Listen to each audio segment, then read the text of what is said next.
आज जो मैं वीडियो बना रहा हूँ, ध्यान दो, इसमें केवल ऋग्वेद के बारे में बताना है। क्लियर? आप लोग समझिए।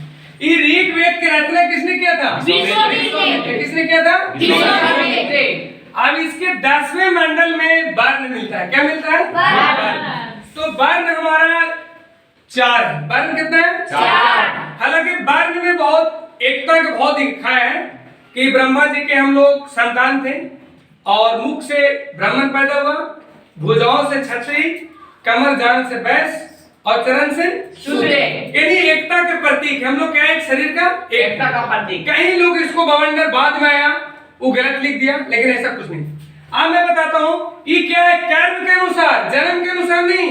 कोई अगर ब्राह्मण घर में पैदा हो गया, उसको क्या छरना आता तो ब्राह्मण नहीं है। अगर कोई चमार घर में पैदा हुआ और वो वेद को जानता है तो ब्राह्मण हुआ है। क्योंकि विश्वामित्र भी क्या थे? चंडाल जाति के थे, लेकिन सबसे बड़ा ब्राह्मण विश्वामित्र कहा। क्योंकि इसे क्या है? कर्म के अनुसार। अगर कोई आदमी ब्राह्मण है और अगर वो बैल जोत रहा है, वो ब्राह्मण नहीं हुआ।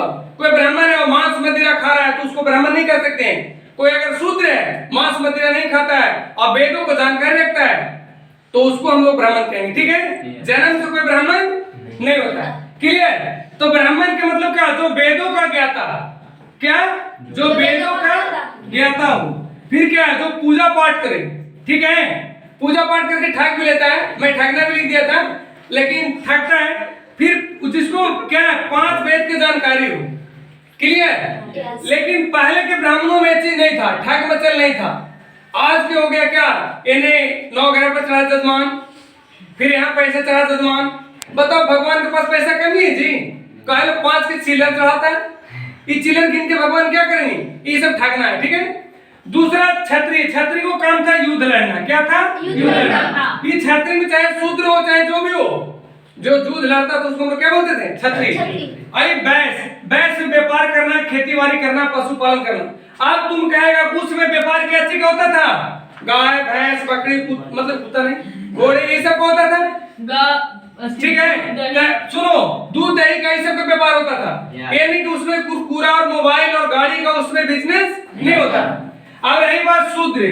शूद्र को काम क्या था? सेवा देना। शूद्र काम क्या था? सेवा देना। सेवा देना जैसे देखता था, धोबी हो गया, मतलब क्या था? वो कपड़ा राजा को पहुंचाता था, आयरन करता था। ठाकुर हो गया, डायरी बनाता था। फिर जो क्या है, और जो मतलब जो नीचे जाति के लोग, जो शूद्र जिसको नीचे जाति बोलते हैं, हालांकि वेद में कोई नीचा ऊंचा नहीं दर्शाया गया है, ये गलत है। ठीक है? जो सेवा दे रहा है, चाहे किसी आदमी हो, अगर मान के चलो कि वो वैसे क्यों ना सेवा दे रहा तो शूद्र। क्लियर? अब आप लोग एक चीज मैं इसमें बताता हूं कि जो गलत क्या चीज है। वेद में आप मोटी मोटी वेद पढ़िए, ये पोथी 10-20 वाला नहीं। इसमें कहीं पढ़िए कि कहीं कर्म कांड नहीं लिखा हुआ। ये वेद में बाद बाकी जो जोड़ा गया कि आदमी मरने के बाद उसको खटिया दान करो, तकिया दान करो, गाय दान करो, घोड़ा दान करो, ये सब बिल्कुल गलत है ना? बताओ, जब मैं अपने पिताजी को खटिया दान करूंगा और उस पर सूतेगा पड़ी बताओ, मेरे पिताजी को फायदा होगा? नहीं। मेरे पिताजी अगर मर गए और उनके बाद हम छेना पंडित को तुक तुक को खिला रहे हैं, क्या उसको कोई फायदा होगा? नहीं। अगर आपको सही में पुण्य कमाना है तो आप अपने माता पिता को जीते जी उसको छेना खिलाइए, रसमलाई खिलाइए, गद्दा पर सुताइए, ये सब कुछ नहीं। अगर आपको पहले, मैं कोई भी ब्राह्मण को खुला चैलेंज करता हूं कि अगर बताए कोई वेद में उठा के कि कहीं खटिया दान हो, तकिया दान हो, तोशक दान हो, गद्दा दान और गाय दान, भैंस दान, ये सब कुछ नहीं लिखा हुआ। अब बताइए, अगर आपको साक्ष्य, रामायण देखिए आप लोग, रामायण देखा है नहीं? जब दशरथ जी मरे थे तब बताओ छेना उन्हें खिलाया था? कहीं रामायण लौट के देखो, कहीं बताओ, कहीं कोई दान हुआ था? नहीं। हाँ, उनको पिंड मिला था नदी में, बालू से मिला था ना जी। आप बताओ, उसमें महाभारत में इतने लोग मरा, कहीं भोज चला? एक बहुत बड़ा, हिंदू में सबसे बड़ा श्राद्ध मैं मानता हूँ श्राद्ध को। जो श्राद्ध में आते हैं, आप सोचिए जरा गर्व से कि अगर किसी बच्चा को, अगर 10 साल का बच्चा है, उसके पिताजी मर जाते हैं, क्या करेगा वो बच्चा? अगर उसको कमा के 10-20 हजार बेचारा रखा भी है, उसको लोग क्या कर देगा? छेना पूड़ी में चाप के खा जाएगा। उससे भी नहीं होगा तो उसको बैल बधिया बेचकर वो काम क्रिया कर देगा। बताओ, बच्चा क्या से पढ़ेगा? अच्छा, खाने वाले को भी शर्म आना चाहिए।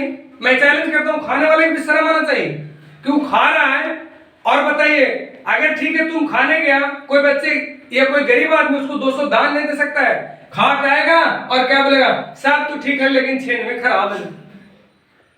बताइए ये गलत है। मैं हिंदू धर्म में ये चीज को मैं गलत मानता हूं कि जो श्राद्ध भोजन है, मैं लगता है कि किसी को पिताजी दादाजी मरे, उससे अच्छा है कि कहीं 10 बच्चियों को एडमिशन करा दीजिए कोई स्कूल में जहां पढ़ ले, एक आध बच्चे के शादी करने में 1 आध लाख मदद कर दीजिए, 2-4-10 से मदद कर दीजिए, वो पुण्य होगा।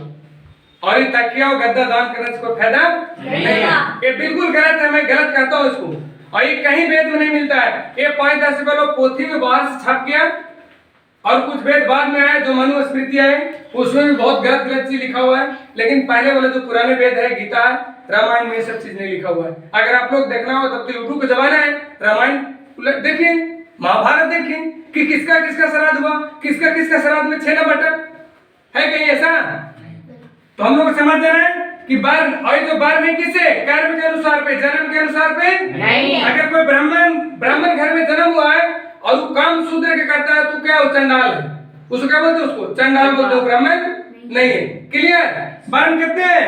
4। कौन कौन? ब्राह्मण, क्षत्रिय, वैश्य, शूद्र। किसके अनुसार? कर्म के अनुसार। कर्म के अनुसार। किसके अनुसार? कर्म के अनुसार। धन्यवाद, जय हिंद।